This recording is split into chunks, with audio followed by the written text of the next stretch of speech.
Dans le but d'améliorer les relations entre enfants durant les temps périscolaires, le service enfance-jeunesse de Castets avait décidé d'organiser une journée de prévention à la violence à l'espace Émile Vigne à travers un forum du Vivre Ensemble. C'est une thématique qu'on aborde depuis le mois de janvier à travers les ateliers TAP, donc temps d'activité périscolaire, et sur les moments extrascolaires. Et on avait aussi envie de faire un événement un peu plus important en direction en fait, des tout publics et des familles. D'où ce forum aujourd'hui pour traiter de ce sujet. Parmi les nombreuses animations de la journée, les adolescents qui le souhaitaient ont pu prendre part à un atelier sur le cyberharcèlement au cinéma de Castets à travers un jeu d'enquête dans un collège où une jeune fille est victime de rumeurs et de cyberviolence.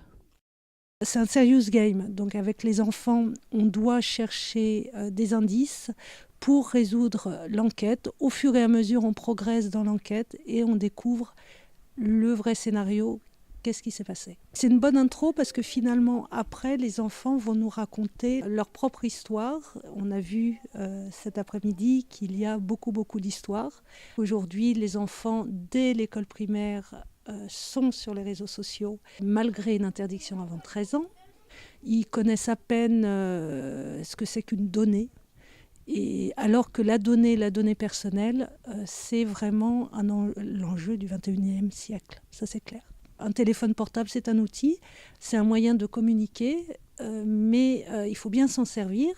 Et si on s'en sert bien, et si on est responsable, si on est un citoyen sur le web, comme dans la vie de tous les jours, il n'y aura pas de souci. Donc c'est vraiment le travail de chacun et de la formation dès le plus jeune âge, surtout dès l'école primaire, vu que le harcèlement et le cyberharcèlement commencent au CM1.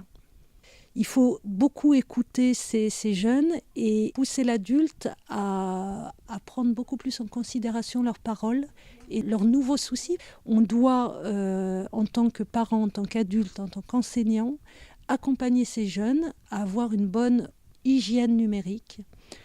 C'est le devoir de l'adulte.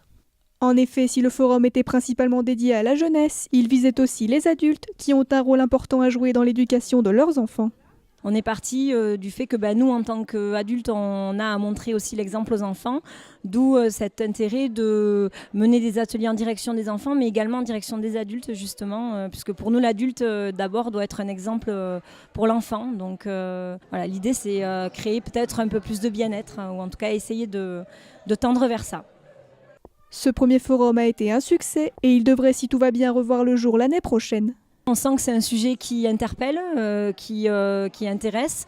Maintenant, voilà, peut-être il y a besoin encore de travailler sur ces sujets pour essayer de faire en sorte qu'il y ait de plus en plus de monde qui se sentent concernés par ces sujets. Bien joué.